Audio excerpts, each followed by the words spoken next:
Espero que sim, seja bem-vindo aqui ao canal SM direto do Nordeste para a gente falar sobre o nosso Vasco da Gama. E no vídeo de hoje a gente vai dar a nossa opinião sobre as últimas notícias que envolvem o nosso clube.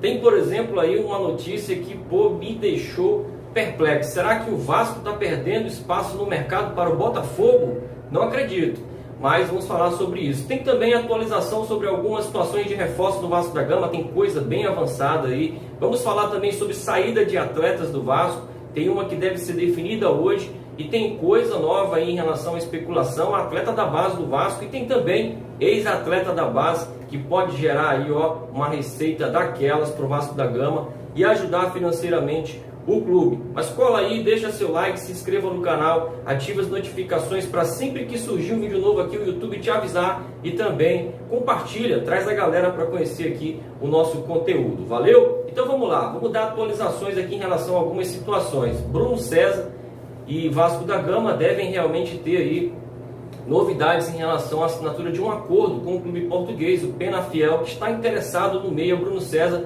por empréstimo até 2021. Essa situação foi trazida aí pelo Fábio Azevedo e ele disse lá que disse o seguinte, que essa situação do acordo deve ser assinada hoje, sexta-feira. Então hoje a gente deve ter novidades sobre a saída do Bruno César, o Vasco que vai pagar parte dos salários, essa informação que a gente tem, que o Vasco vai pagar parte dos salários e o Penafiel o outro restante, para que o jogador faça uma temporada lá em Portugal, né? Então essas são as informações. E por falar sobre essa situação de salário, a saída de alguns atletas gerou aí um alívio na folha salarial do Vasco, cerca de R$600 mil de alívio, com as saídas de Cláudio Vinck, com as saídas de Marrone, tiveram as saídas também de Raul Guarim e agora a do Bruno César. Então isso faz com que o Vasco tenha uma economia aí de 600 mil, o que pode facilitar para o Vasco em busca de reforços, né? Outra situação aí envolvendo um atleta da base é a situação do Riquelme, nosso lateral esquerdo,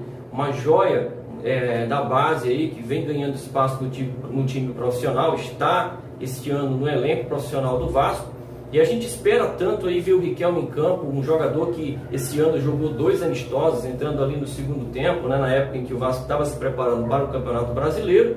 E a gente fica na curiosidade de ver esse jogador realmente em campo. É um jogador que tem características ali ofensivas, um jogador de muita técnica, um jogador importante hoje para o Vasco. Ele que tem multa de 36 milhões de euros, cerca de 237 milhões de reais, está sendo monitorado pelo Real Sociedad da Espanha. O time tem interesse realmente no jogador.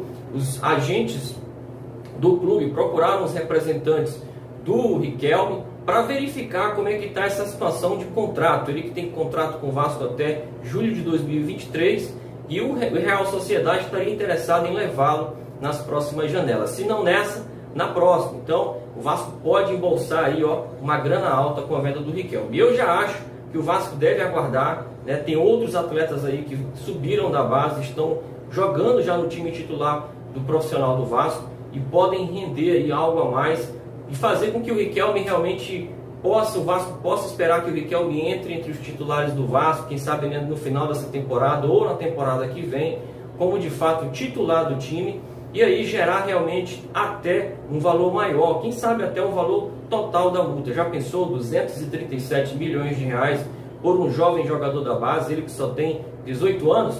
Eu acho que o Vasco pode realmente render um pouco mais na temporada que vem em cima desse atleta. Então, essa é a nossa opinião. Se você concorda conosco, deixe a sua opinião aí, dando aí a sua sugestão também. Se discordar, né, não esqueça, deixa o like no vídeo, isso fortalece o canal, tá bom? Em se tratando de jogadores aí, como reforço, nós vamos atualizar determinadas situações. Mas antes disso, vamos falar sobre essa situação do Gustavo Scarpa. Ele está sem espaço no Palmeiras, deve ser negociado pela diretoria do Palmeiras aí, ou com o futebol nacional, ou com o futebol internacional. Mas uma situação me incomoda. O Vasco, que está precisando aí reforçar o seu elenco e busca aí meia, atacante, lateral, o Vasco estaria realmente monitorando algumas situações, mas essa do Scarpa a gente já trouxe em vídeos passados.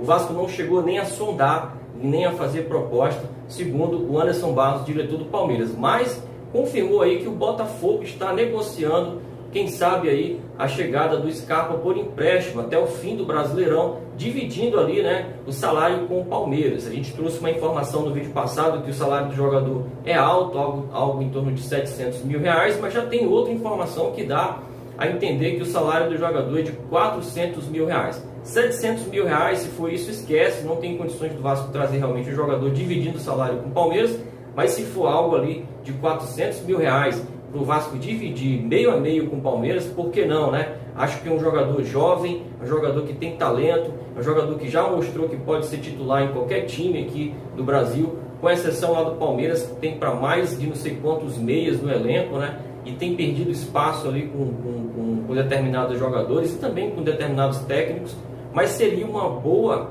opção para o Vasco Gustavo Scarpa? Deixa aí tua opinião. Eu acho que sim. Eu acho que se o Vasco trouxesse o Gustavo Scarpa para dividir a responsabilidade pela criação com o Martim Benítez, que é outro jogador que o Vasco tem que adquirir em definitivo, acho que seria um bom reforço para esse Brasileirão. Um jogador bom, habilidoso, um jogador que tem disposição física, tem idade para ser titular do Vasco. E aí fica essa situação, vamos perder espaço no mercado para o Botafogo, por quê, né? O Botafogo hoje que tem uma folha salarial de pouco mais de 2 milhões, a do Vasco é quase o dobro, né? 4 milhões e um pouquinho, e essa é a situação real. Não gostaria de perder espaço no mercado para o Botafogo, para um atleta que pode ser útil, né? Essa é a nossa posição aqui do canal. Deixa a sua aí nos comentários, tá?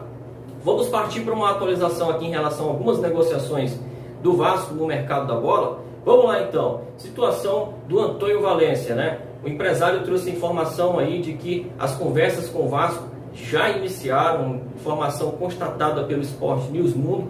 A informação é de que as negociações estão avançadas, o jogador gostou da proposta feita pelo Vasco, e aí os detalhes finais são relacionados aí à questão do tempo de contrato, né? Talvez o Vasco esteja buscando um contrato mais curto e o jogador buscando um contrato mais longo, né? Então, realmente pode pintar aí o Antônio Valência e se vier, será titular da lateral direita, não tenho dúvida disso, né? Que venha então para somar com esse elenco que precisa ali achar um caminho, né? Um caminho mais forte, principalmente na questão defensiva, a questão da marcação ali pela lateral direita, né? E se tratando de lateral direito, outro jogador que está bem cotado para ser reforço do Vasco é Latif Blessing, né? Um jogador que joga lá no Norte-Americana, né? Então, é um jogador que está jogando lá há 23 anos, é um dos destaques do Los Angeles e realmente está empolgado em vir para o Vasco. O Lucas Pedrosa fez uma pergunta lá, perguntando qual a possibilidade dele vir para o Vasco, e ele respondeu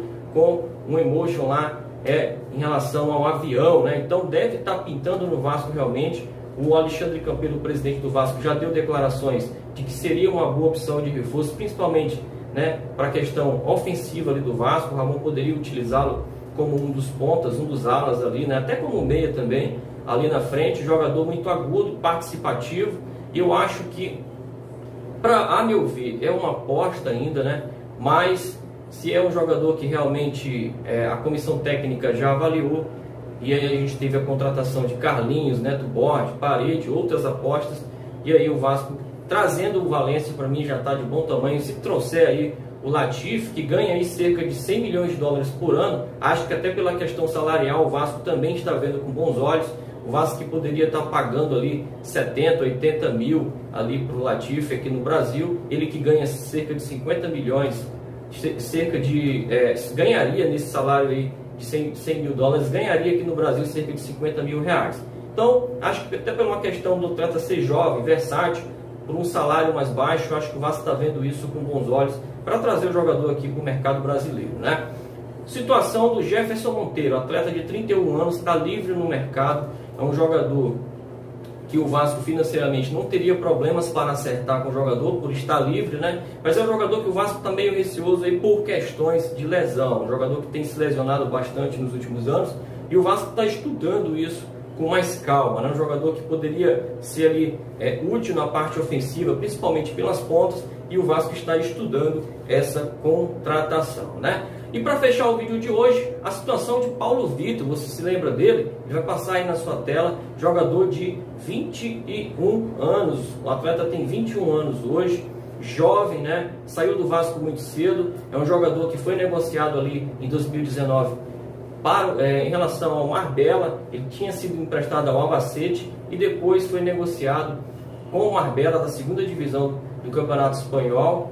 O Vasco não recebeu nada naquela situação pela transação, mas tem aí 30% de direitos econômicos do atleta se ele for negociado no primeiro ano.